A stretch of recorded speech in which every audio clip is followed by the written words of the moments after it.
and today we have part 2 of my interview with Bryan Blackford. In the last episode, he shared about how to create a strategic plan for your church, and today we'll be hearing how to successfully implement that strategic plan. So that's coming up in the interview section. This week, I've been reading about Noah, and in Hebrews chapter 11, in that Faith Hall of Fame, it talks about Noah and his faith, and how out of faith, Noah obeys God when everything seems crazy. On this podcast, we get really practical and tangible, and we try to be centered on biblical wisdom, but let's not also forget the God factor in the equation. Now, God isn't going to call you to do something inconsistent with his word. But still, sometimes when God calls you to do something, it will seem crazy by the world's standards. Sometimes it will even seem crazy by the church's standards. At the end of the day, though, we're not measured by the world's standards or the church's standards. We are accountable to be obedient to God, even when it doesn't make sense. So I just want to encourage you, as we talk about strategy and planning today, they're important things. They're things we do out of obedience to be good stewards of what God has entrusted to us. But don't let strategy or the conversation about strategy keep you from obeying God when he calls you to step out in faith. In fact, there should be a faith factor in your strategy.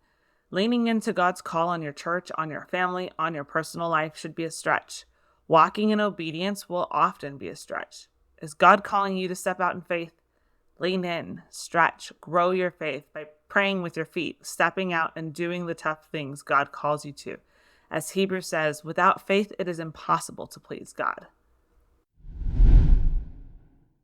Thank you to those of you who've shared how much you're enjoying the show. You can leave a comment on the podcast show notes at pastorsandmoney.com/podcast or on the YouTube channel, or message me on Instagram or Facebook at pastorsandmoney. You can also email me. It's joy@pastorsandmoney.com. I'd love to hear from you.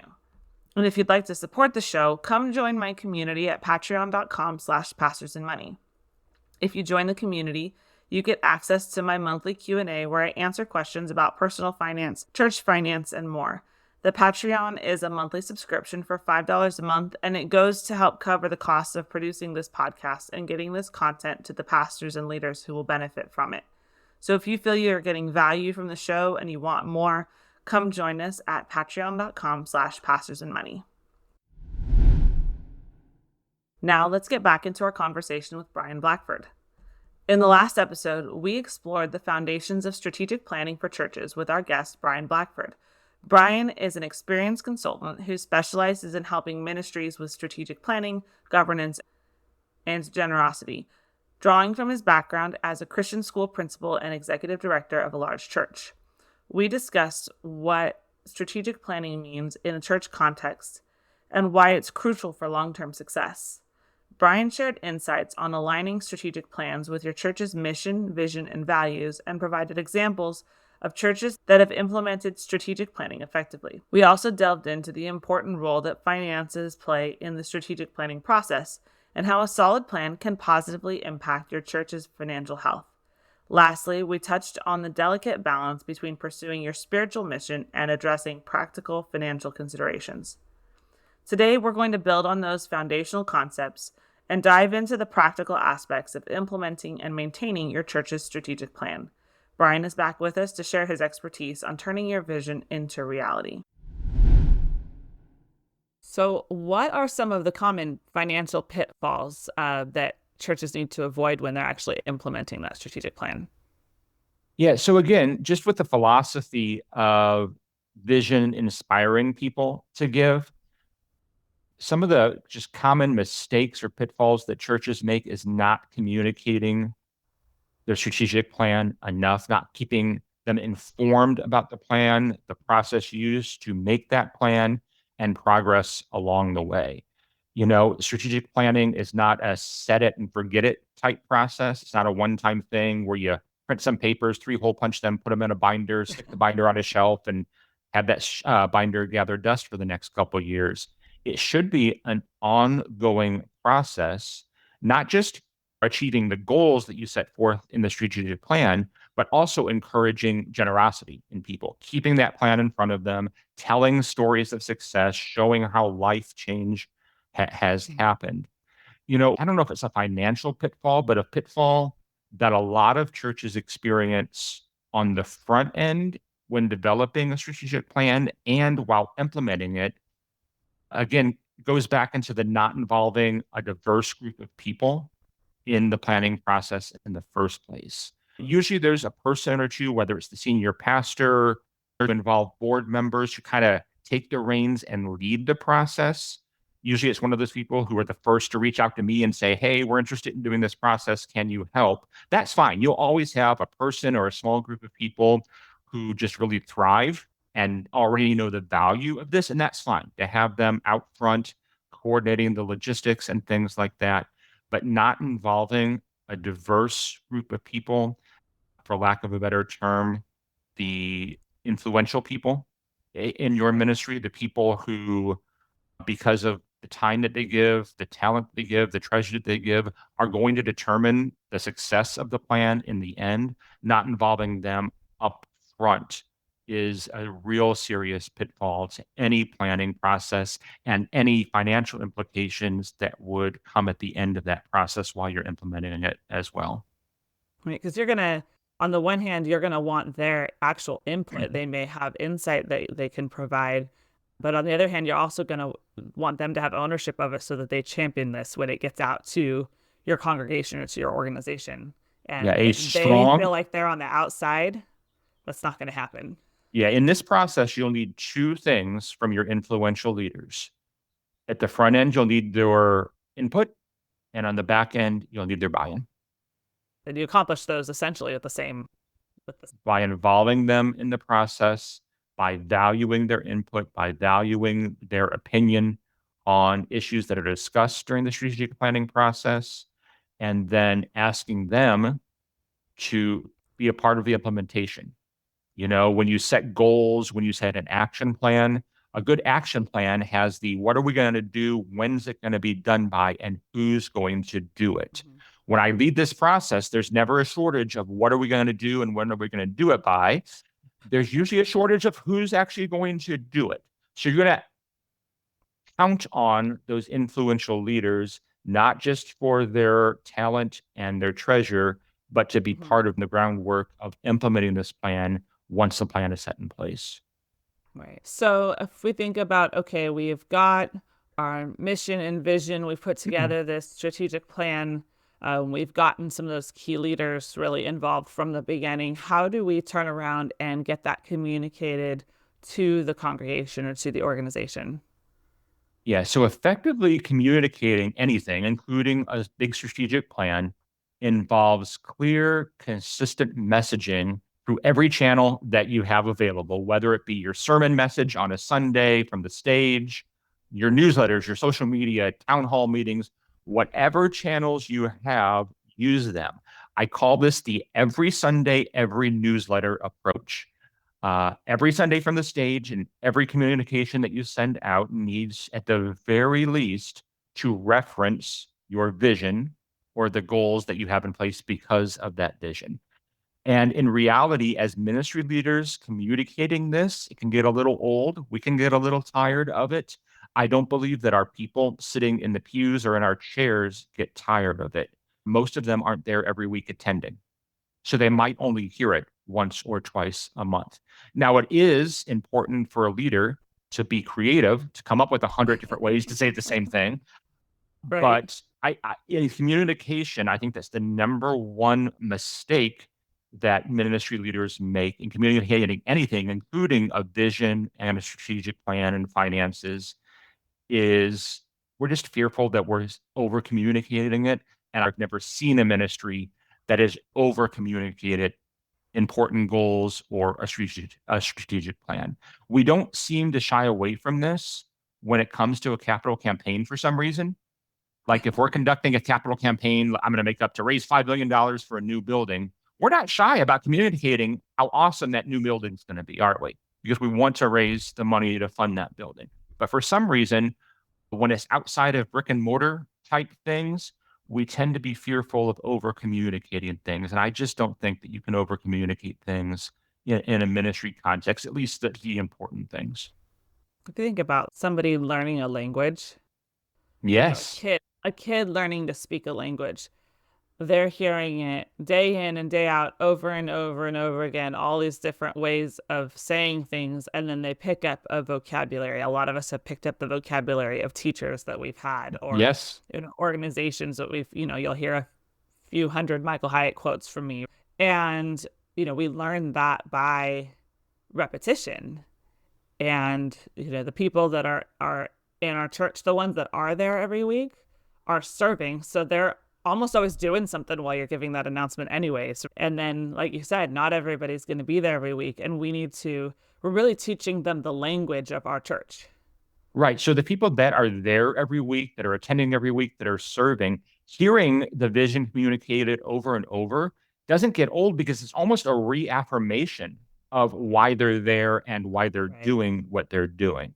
Communication is not just for people who may not have heard or may not know your vision. It's for the people who can give the elevator speech for your ministry at the drop of a hat. It just reaffirms the why behind the what that they're serving. Why are they doing what they're doing? Your vision. That's why. So we've communicated this out, we've gotten buy-in from those leaders. And how do we actually measure whether our plan is working? How do we measure the success of a strategic plan and know whether we need to make course corrections along the way?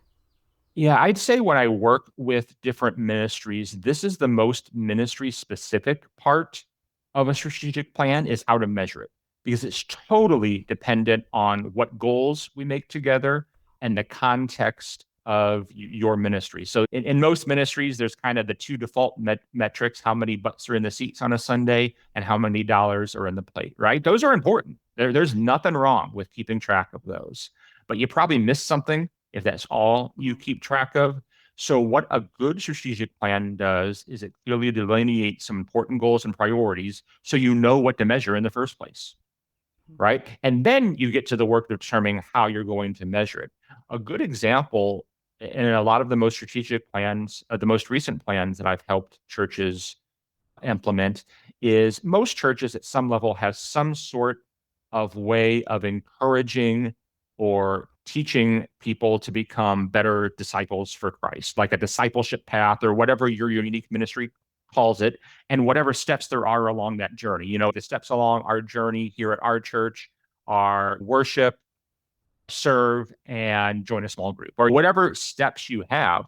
Well, that's a good basis for determining what to measure. What you're really measuring is people's engagement in your ministry. How many of your attenders serve regularly? How many of your attenders are a part of a small group? It's a good way to measure how many people are taking like a next step in their discipleship journey. But again, some of these metrics are going to depend solely on what goal is in place, right? So if you set a goal of reaching 100 new people as first time attenders in the next year, well, obviously the metric is how many first time attenders were there in the next 12 months. However, if you set a more specific goal about, we want to improve our children's ministry because it isn't very good right now. That's a good goal. We probably talk about how to make that more specific in your ministry context. And however we determine how to make that more specific would determine the metrics at the end, whether it's attendance, whether it's just checking off a box. If you think implementing a new curriculum will improve your ministry, and that's one of the things that you decide to do, well, that's how you measure it. Did you implement that new curriculum by the date that you set to attend it? So I say all that just to repeat what I said at the beginning. Good metrics are specific metrics, and they're specific to the ministry and the plan in that ministry that we develop together. So thinking about your three questions that you had, and I think kind of the unofficial fourth would be then, how are we going to know if we're winning by measuring it? Absolutely.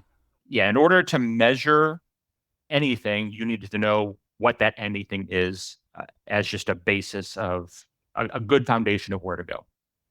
So how often then should churches be reviewing and updating that strategic plan, and what might drive them to revise it or make a course correction or a course change along the way? Yeah. So in the olden days, like 10 to 15 years ago, a strategic plan was usually like a 10, 12, 15-year plan. It's not that anymore. It's not that anymore in churches and ministries or in the corporate world as well.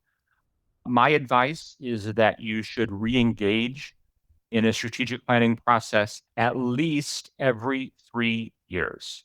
Things change so quickly. To be frank, our focus as humans isn't as long as it used to be.